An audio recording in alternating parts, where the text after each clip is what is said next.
Welcome back to another tutorial on basic mixing. This is part 8. Today we will be looking at the compressor and what it can do. As you can see on screen, this is not the project we're working on right now actually. It's another project of a band I have recorded in 2014 I think. And you can see there are a lot of tracks, a lot of group tracks. It has a lot of effects on it. And basically it's a pop song, a cover to be precise, of the song Come Into My Head by Kimbra. Because in today's episode we're looking at the compressor as an effect, I thought it would be a good idea to have a track where you have vocals on it, because it's easier to hear the compressor with vocals than with other instruments. I have made a mix down of the instrumental because we're just going to be looking at the vocals, as I said, and we don't need the rest actually.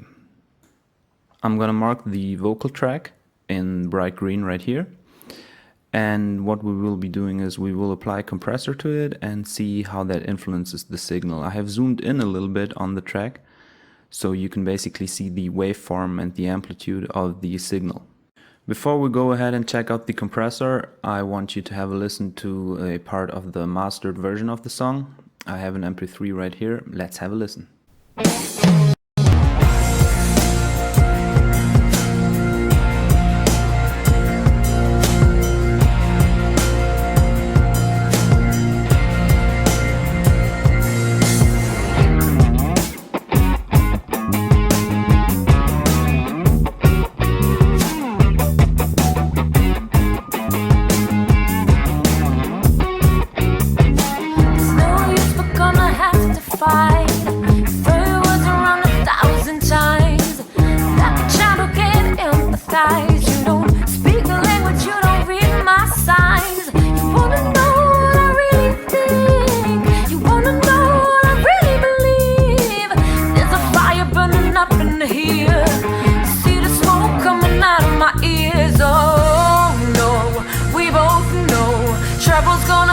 If we're all alone, I wanna show you what I really mean, but you're always on the outside looking in. Oh, won't you come into my head? Come inside and lie down in my head. Oh, won't you come into my head? I just wanna have you up in my. So that was part of the finished version of the song. It is a mastered version, so basically the mix has been done, everything has been balanced, and then there have been master effects applied to make the song or the track sound louder and more polished, so to speak. In comparison to the other project we're working on, which is jazz, basically, this is a pop song with very little dynamic range. And exactly that fact makes it easier to show how the compressor would work. So I have zoomed in a little more on the project so you can see the amplitude, and this is basically the small part of the track that we're going to be using as reference. And keep in mind that this is basically the vocal track the way it has been recorded. The only effect used on there so far is an equalizer. And again, the purple track down here is the mixdown of the instrumental overall. I have put no master effects on there like limiter or something, so let's listen to how it sounds. Through my eyes I'm your binocular. Every time you get a shock you learn what it's like to be in my dimension. I'll be the center of your attention. Come and listen to the sounds I hear, the quiet noise and the crack of my snare. Make you mark on my territory, carve your name in every cavity. Oh no, we both know trouble's gonna find us if we're all alone. I wanna show you what I really mean, but you're always on the outside looking in. Oh, won't you come into my head? Come inside and lie down in my head. So you could see that it clipped right here, the little red dot, and that is actually happening when the amplitude rises above 0 dB. That has to do with the volume of the singer, and as you can see the amplitude gets bigger towards the chorus. So one way to fix this problem is the compressor. Right here we're in the audio settings of the vocal channel, and you can select your compressor where you usually would select your effects. The other effects that are on here I have bypassed for now, and it's not important what they do for now. So right here I'm gonna check out the compressor in the effects menu. I'm using the TubeTech on this particular track, but Cubase comes with, as all other audio workstations basically, comes with built-in compressors as well, and that's this one right here. And as with the Reverb plugin, there are multiple compressor plugins, but they have a slightly different sound, each of them. So you might want to figure out which plugin you really like to use, and for me it's the TubeTech right here. So what does the compressor do? It's basically a tool to control the amplitude, therefore the volume of your signal, but it also is controlled by the amplitude and the volume of your signal, which is interesting. We're going to go through some of the most important parameters of the effect, and we're going to start with the threshold. This parameter allows you to edit the volume level that needs to be reached by the audio signal in order to trigger the compressor in the first place. What that means is that you can determine how loud the signal has to be in order for the compressor to start working. If triggered, the compressor will reduce the amplitude of the signal basically to the value that you have set it to. That could be anything. Right here I have set it to the threshold I have set to -10 dB, which means the signal has to be above -10, which it will be for sure, to trigger the effect. So let's turn it off for now and move on with the attack. This value basically determines how fast the volume of your signal will be reduced when the threshold is reached by the signal. So you can imagine everything that is on the green track basically goes through the compressor now. So this is our input signal. When this input signal rises above the threshold that we have set, the volume of the signal will be reduced, and that will be our output then. The outgoing signal will be reduced, not the incoming, of course. And by adjusting the attack, you can determine how fast or slow it will be reduced. So the next parameter is the release or release time as well. And this determines how fast the compressed signal will return to its former volume level. This value works with milliseconds, as the reverb for example. And as I said, you can basically determine how quick your compressed signal rises back to its original volume by setting the release time. And next we have the ratio. This parameter determines how far above the threshold a signal needs to be to cause volume reduction. And this is a tricky one. So if you set the comp ratio to 1:1, it has nearly no impact on the signal. But if you set it to 2:1, the compressor will start to reduce your signal's volume when the amplitude of that signal rises above 2 dB. If that happens, if your amplitude rises over 2 dB, the compressor will reduce the signal's volume by 1 dB.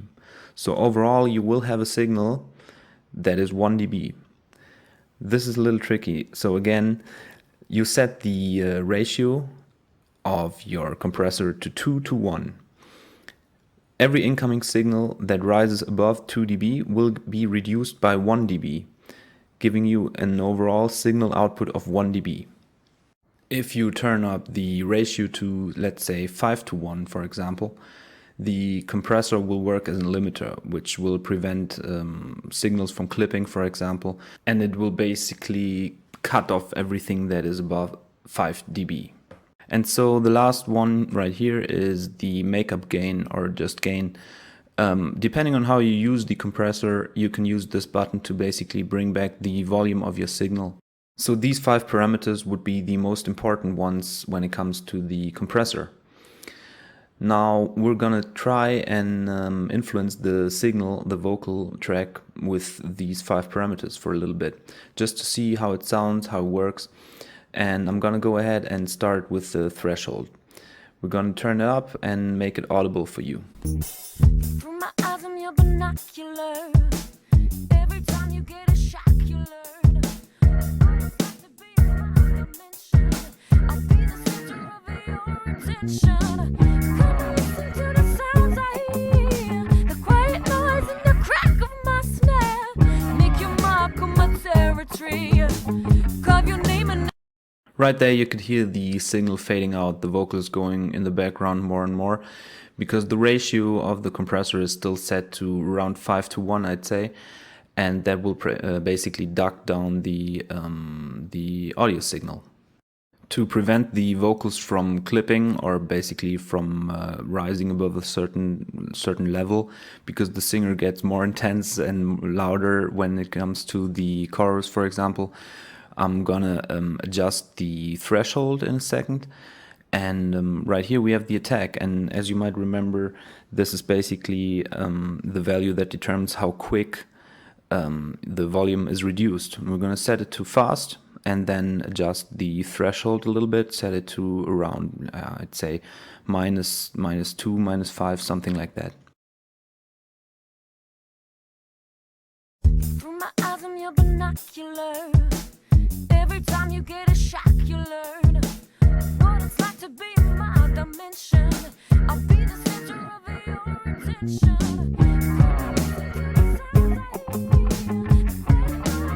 Crack of my snare, make you mark on my territory. Carve your name in every cavity. Oh no, we both know trouble's gonna find us if we're all alone. I wanna show you what I really mean, but you're always on the outside. Okay, so next let's play around with the release time a little and also with the ratio to see how that influences the signal. For pop music and especially for vocals, you would be trying to even them out a little bit when it comes to volume. My eyes on your binocular. Every time you get a shock, you learn what it's like to be in my dimension. I'll be the center of your attention. Come and listen to the sounds I hear, the quiet noise and the crack of my snare. Make you mark on my territory. Carve your name in every cavity. Oh no, we both know trouble's gonna find us if we're all alone.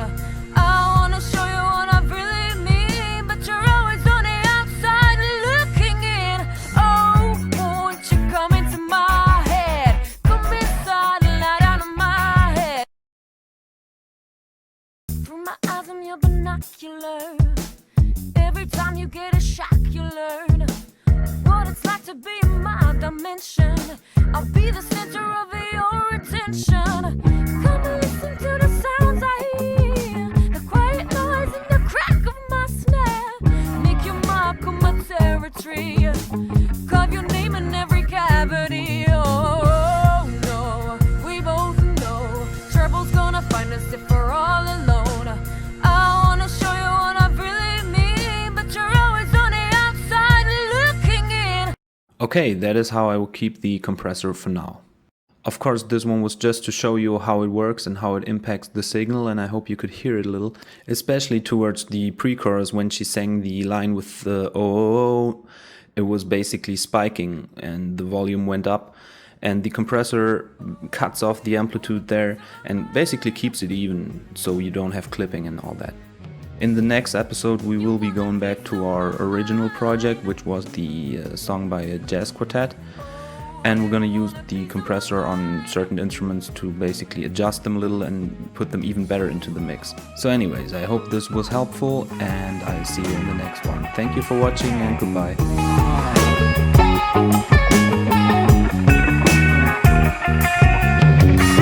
The blood running through my veins, it's my